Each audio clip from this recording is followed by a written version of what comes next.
بسم اللہ الرحمن الرحیم۔ السلام علیکم، میں ہوں حکیم طیب۔ آج میں آپ کو بتاؤں گا ایسی چند غذائیں جن کو استعمال کرنے سے نہ صرف مردانہ کمزوری جلدی ختم ہوتی ہے بلکہ مردانہ کمزوری میں ان کو استعمال کرنا بہت مفید رہتا ہے۔ تو مردانہ کمزوری کو ختم کرنے کے لیے سب سے پہلے جو اہم چیزیں ہیں وہ آپ اہم ٹپس ہیں وہ نوٹ کر لیں۔ سب سے اہم ٹپ یہ ہے کہ مردانہ کمزوری ہوتی کیوں ہے۔ مردانہ کمزوری صرف اس لیے ہوتی ہے کہ آپ وقت پہ صحیح ڈائٹ کا انتخاب نہیں کرتے۔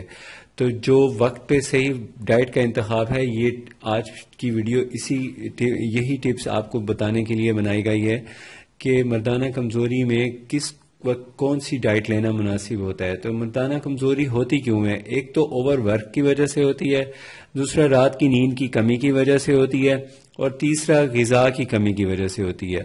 اور یہ جو اوور ورک ہے وہ آپ سمجھ گئے ہوں گے کہ کون سا اوور ورک ہے۔ تو اوور ورک ایک تو وہ ہے جو آپ سمجھ رہے ہیں، دوسرا اوور ورک یہ ہے کہ آپ دن رات اپنی روزمرہ زندگی کے جو کام کاج ہیں ان میں اتنے مشغول ہو جاتے ہیں کہ آپ تھکن کی پرواہ نہ کرتے ہوئے دن رات کام میں لگے رہتے ہیں۔ اس سے بھی مردانہ کمزوری ہوتی ہے، اور اس کی پیچھے جو چھپی وجہ ہے وہ یہ ہوتی ہے کہ بندے کے اعصاب کمزور ہو جاتے ہیں، پرسن کے پٹھے کمزور ہو جاتے ہیں، جس کی وجہ سے ان کو مردانہ کمزوری کی شکایت لاحق ہو جاتی ہے۔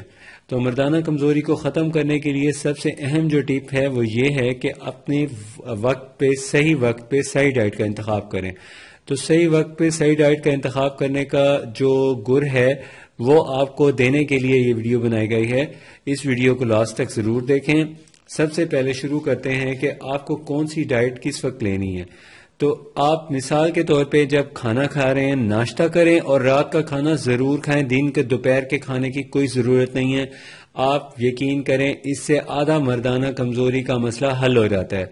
دوسرے نمبر پہ آپ نے جو دوپہر ہے اس میں آپ کہیں گے کہ بھوک لگتی ہے۔ اگر بھوک لگتی ہے تو دوستو آپ ایپل کا استعمال کریں، آپ مختلف فروٹس کا استعمال کریں۔ ہاں، یہ آپ کو بتا دوں کہ اگر مردانہ کمزوری کسی کو ہو جاتی ہے تو اس کو چاہیے کہ وہ کھٹی چیزوں کا استعمال کم کرے۔